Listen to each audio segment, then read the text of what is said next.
ಸ್ನೇಹಿತರೆ ನಮಸ್ಕಾರ. ನಾನು ನಿಮ್ಮ ಸಂಚಾರಿ ಸತೀಶ್ ಮಾತಾಡ್ತಾ ಇದ್ದೀನಿ. ಇವತ್ತಿನ ವಿಡಿಯೋಗೆ ಎಲ್ಲರಿಗೂ ಕೂಡ ಸ್ವಾಗತ. ಸ್ನೇಹಿತರೆ, ಏನಪ್ಪ ವಿಚಾರ ಅಂತ ಅಂದರೆ, ಏನು ಈ ಹಿಂದೆ EV ಗಾಡಿಗಳನ್ನು ಸುಮಾರು ಜನ ತಗೊಂಡಿದ್ದೀರಾ. ಆದರೆ ಕೆಲವೊಬ್ಬರಿಗೆ ಮಾಹಿತಿ ಇರುತ್ತೆ, ಕೆಲವೊಬ್ಬರಿಗೆ ಮಾಹಿತಿ ಇಲ್ಲ. ಈಗ ಸಾರಿಗೆ ಇಲಾಖೆಯಿಂದ ಮಹತ್ವವಾದಂಥ ಒಂದು ಮಾಹಿತಿಯನ್ನು ಕೊಟ್ಟಿದ್ದಾರೆ. ಸ್ನೇಹಿತರೆ, ಈ ಹಿಂದೆ ಎಲೆಕ್ಟ್ರಿಕಲ್ EV ಗಾಡಿಗಳನ್ನು ಖರೀದಿ ಮಾಡಿದಂಥ ಸಂದರ್ಭದಲ್ಲಿ ನಮ್ಮ ಡ್ರೈವರ್ಗಳೆಲ್ಲರೂ ಕೂಡ ಈ ಗಾಡಿಯನ್ನು ಖರೀದಿ ಮಾಡಿದರೆ ಇದಕ್ಕೆ ಯಾವುದೇ ರೀತಿಯಾಗಿ ಪರ್ಮೆಂಟ್ ಇಲ್ಲ, ಮತ್ತೊಂದಿಲ್ಲ, ನಾವು ಎಲ್ಲಿಗೆ ಬೇಕಾದ್ರೂ ತಗೊಂಡೋಗ್ಬೋದು, ಎಲ್ಲಿಗೆ ಬೇಕಾದ್ರೂ ಹೋಗ್ಬೋದು ಅಂತೇಳಿ ಸುಮಾರು ಜನ ಚಾಲಕರು ಕೂಡ ತಿಳ್ಕೊಂಡಿದ್ರು. ಈಗ ಅದು ಸುಳ್ಳಾಗಿದೆ. ಸ್ನೇಹಿತರೆ, ಸಾರಿಗೆ ಅಧಿಕಾರಿಗಳು ಏನು ಕಳೆದ ಒಂದು ಮಾಧ್ಯಮಗಳಲ್ಲಿ ಮತ್ತು ಪೇಪರ್ ಪ್ರಕಟಣೆಯಲ್ಲಿ ಮಾಹಿತಿಯನ್ನು ಕೊಟ್ಟಿದ್ದಾರೆ.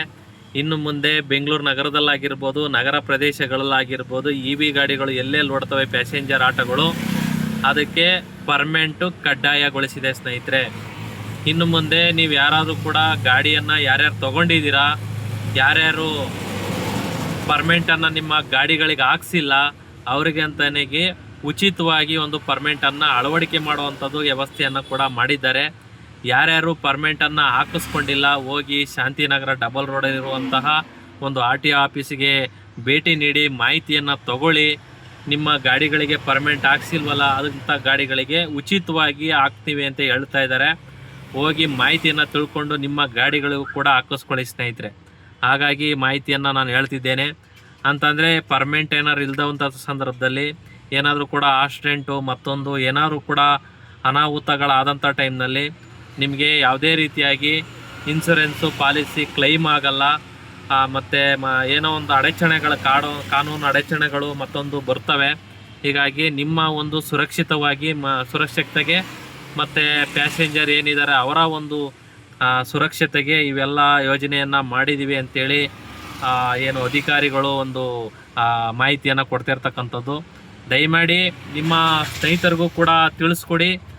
ನೀವು ಇನ್ನೂ ಯಾರ್ಯಾರು ಕೂಡ ತಿಳ್ಕೊಂಡಿಲ್ಲ, ಹೋಗಿ ಅದನ್ನು ಮಾಹಿತಿಯನ್ನು ತಗೊಳ್ಳಿ. ಸುಮಾರು ಇದಕ್ಕೆ ಸಂಘಟನೆಗಳು ಕೂಡ ಇಲ್ಲ, ಪರ್ಮೆಂಟನ್ನು ಹಾಕಲೇಬೇಕು ಅಂತಂದರೆ EV ಗಾಡಿಗಳಿಗೆ ಪರ್ಮೆಂಟನ್ನು ಕಡ್ಡಾಯಗೊಳಿಸ್ಬೇಕು ಅಂತೇಳಿ ಕೆಲವೊಂದು ಸಂಘಟನೆಗಳು ಕೂಡ ಇದಕ್ಕೆ ಒತ್ತಾಯವನ್ನು ಕೂಡ ಮಾಡಿದ್ವು. ಅದಕ್ಕೂ ಆಗುವ ಪೇಪರು ಮತ್ತೊಂದು ಲೆಟ್ರ್ ಮುಖಾಂತರ ಮನವಿ ಕೂಡ ಮಾಡ್ಕೊಂಡಿದ್ವು. ಹಾಗಾಗಿ ಇದಕ್ಕೆಲ್ಲ ಮನವಿಗೆ ಮನದಟ್ಟು ಮಾಡಿಕೊಂಡು ಇದಕ್ಕೆ ಒಂದು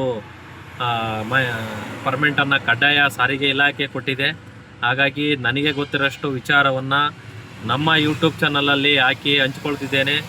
ಈ ವಿಡಿಯೋ ನಿಮಗೆ ಇಷ್ಟ ಆಯಿತು ಅಂತಂದರೆ ಲೈಕ್ ಮಾಡಿ, ನಿಮ್ಮ ಸ್ನೇಹಿತರಿಗೂ ಕೂಡ ಫಾಲೋ ಮಾಡಿ, ಹಾಗೆ ಒಂದು ಸಬ್ಸ್ಕ್ರೈಬ್ ಮಾಡಿ ಅನ್ನೋದನ್ನು ನಾನು ನಿಮ್ಮ ಮುಖಾಂತರ ನಮ್ಮೆಲ್ಲ ಯೂಟ್ಯೂಬ್ ನೋಡುವಂಥ ವೀಕ್ಷಕರಲ್ಲಿ ಕೇಳಕ್ಕೆ ಬಯಸ್ತೇನೆ. ಸ್ನೇಹಿತರೆ, ನಮಸ್ಕಾರ.